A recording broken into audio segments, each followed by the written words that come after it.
Aos 30 anos, a geração dos nossos pais já tinha emprego com bons salários, filhos e uma casa própria. E nós? O que conquistamos para mostrar ao mundo? Hello. Hi. Welcome. I'm Jonathan Larson. Existe uma regra intrínseca na sociedade que nos diz que até os 30 anos nós devemos ter uma vida estável com filhos, emprego, casa própria, carro. Já que não ter essas coisas seria o mesmo que dizer que fracassamos na vida. Por isso corremos desesperadamente atrás de um emprego de sucesso que nos dê um bom salário enquanto ainda somos jovens. Porque depois dos 30 o nosso tempo já passou. Dirigido por Lin-Manuel Miranda e estrelado por Andrew Garfield, Tic Tic Boom retrata a história de Jonathan Larson enquanto ele tenta desesperadamente compor uma música de sucesso, ao mesmo tempo que ele vê todos os seus amigos construindo suas carreiras em empregos comuns, mas estáveis e com bom salário, plano de saúde e tudo mais, mesmo que aquele nunca tenha sido o sonho deles. O filme mostra o quanto John estava disposto a se sacrificar pelo que ele acreditava ser o certo.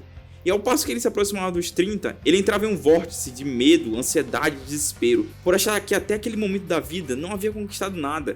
Ele amava compor, mas e se isso tudo fosse perda de tempo? E se nossos sonhos de criança não passassem disso?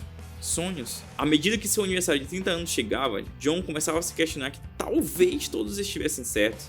Talvez o caminho seja o mesmo para todos. Emprego, bom salário, filhos, casa, carro, sucesso.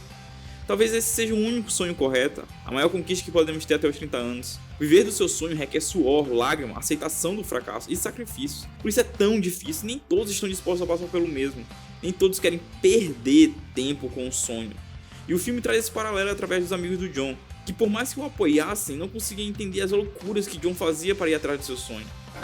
Gosh, I wish I could be more like you and spend my life caring about driving the right car and wearing the right suits and living in a doormat. Trazendo uma sensação de urgência autoimposta, o roteiro segue um ritmo acelerado, mas sem deixar com que transpareça, já que a alternância metalinguística entre as cenas onde o John narra sua história em um teatro e as cenas da história em si dão uma segurada sem comprometer a fluidez do que está sendo contado.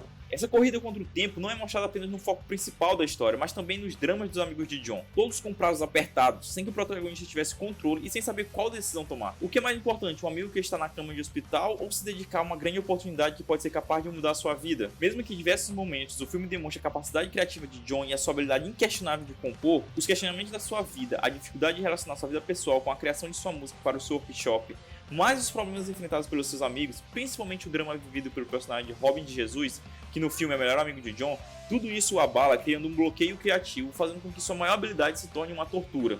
Incapaz de escrever uma única frase para o seu musical, o seu tempo cada vez estava mais se esgotando. Em Tic Tic Boom, as músicas possuem um papel crucial para o desenvolvimento da trama. A partir dela, muitos momentos importantes são contados sem que o roteiro precise ficar utilizando diálogos expositivos e repetitivos. Assim, a história pode caminhar de uma maneira mais fluida e dinâmica, prendendo a atenção de quem está assistindo até nos momentos mais calmos. Mesmo sendo tão talentoso, Jonathan Larson em certos momentos pensa em desistir e seguir uma vida considerada normal. Mas a verdade é que não existe essa regra dos 30. Sua juventude não acaba por causa de um número.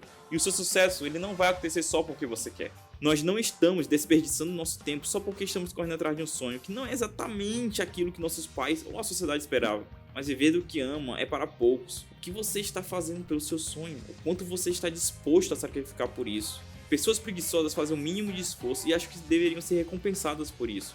Enquanto aqueles que conquistaram seus sonhos se esforçam todos os dias e mesmo assim continuam achando que não se esforçaram o suficiente. Tic Tic Boom demonstra o quanto arriscado e conturbado pode ser a vida de alguém que está disposto a correr de atrás daquilo que realmente ama. Medo ou amor? Pelo que você prefere viver?